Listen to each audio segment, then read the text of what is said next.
Magandang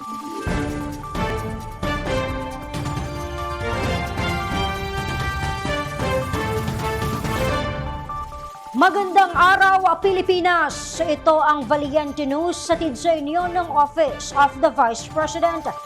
Tuloy-tuloy ang pagsasagawa ng tree planting activity ng OVP BARM Satellite Office.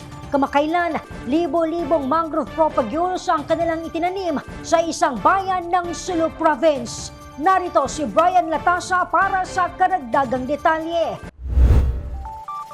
Naglunsad ng tree planting activity kamakailan ng Office of the Vice President Bangsamoro, Autonomous Region in Muslim Mindanao o BARM Satellite Office. Ito isinasagawa sa coastal area sa bayan ng Maimbung sa probinsya ng Sulu. Katuwang ng OVP sa inisyatiba ang Ministry of Environment, Natural Resources and Energy ng BARM at lokal na pamalaan ng Maimbung at ilang volunteers.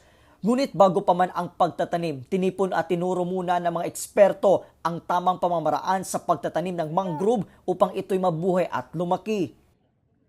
3,000 na mga mangroves ang naitanim natin ngayong umaga dito sa bayan ng Maimbung sa isla ng Sulu.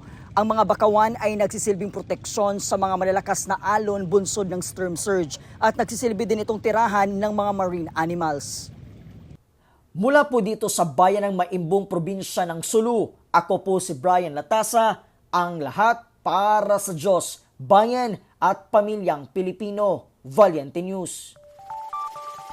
Abangan ang iba pang mga balita at impormasyon na dito lamang sa Valiente News.